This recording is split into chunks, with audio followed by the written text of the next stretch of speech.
আসসালামু আলাইকুম ওয়া রাহমাতুল্লাহি ওয়া বারাকাতুহু।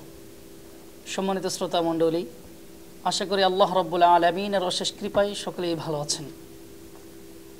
আজ আমি আপনাদের সামনে যে বিষয়টি নিয়ে কথা বলবো, আজ অনেকেই দেখা যায় মসজিদের মিম্বার থেকে, বক্তৃতার ময়দান থেকে কিংবা ফেসবুকে স্ট্যাটাসের মাধ্যমে এই করোনা ভাইরাস নিয়ে গুজব কিংবা বিভ্রান্তিকর কথা ছড়াচ্ছে।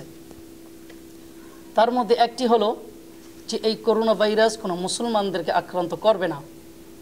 সম্মানিত উপস্থিতি, তারা যেই কথাটি বলছেন সম্পূর্ণরূপে তাদের ব্যক্তিগত মন গড়া কথা।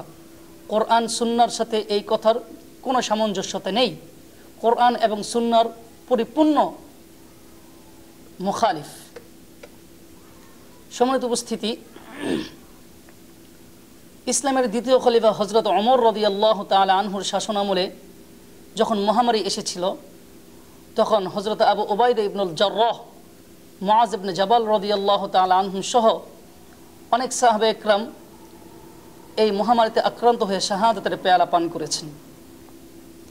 কেননা আল্লাহর নবী সাল্লাল্লাহু আলাইহি ওয়াসাল্লাম বলেছেন, আত-তাউনু শাহাদাতু লিকুল্লি মুসলিমিন।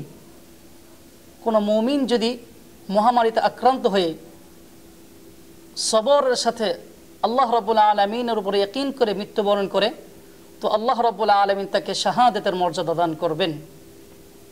সুতরাং এই মহামারীতে মুসলমানরা আক্রান্ত হতে পারে এবং মুসলমানরা আক্রান্ত হয়ে মৃত্যুবরণ করতে পারে। কেননা মহামারীতে আক্রান্ত হয়ে মৃত্যুবরণ করা মুসলমানদের জন্য শাহাদাতের মর্যাদা এনে দেয়। প্রিয় উপস্থিতি, আজ যারা এই বিভ্রান্তিকর কথা সমাজে ছড়াচ্ছে যে মুসলমানদেরকে এই ভাইরাস অর্থাৎ করোনা ভাইরাস আক্রান্ত করবে না, তারা পরিপূর্ণরূপে নিজেদের ব্যক্তিগত মন গড়া কথা বলছে। যারা এই কথা বলছে, আমি তাদেরকে বলতে চাই, আপনার এই কথার কারণে যদি কোনো মানুষ অসতর্ক হয়ে চলাফেরা করে এবং সেই অসতর্কতার কারণে যদি সে এই মহামারীতে আক্রান্ত হয়ে যায় এবং মৃত্যুবরণ করে, তাহলে অবশ্যই আল্লাহ রাব্বুল আলামিনের দরবারে আপনাকে আসামের কাঠগড়ায় দাঁড়াতে হবে।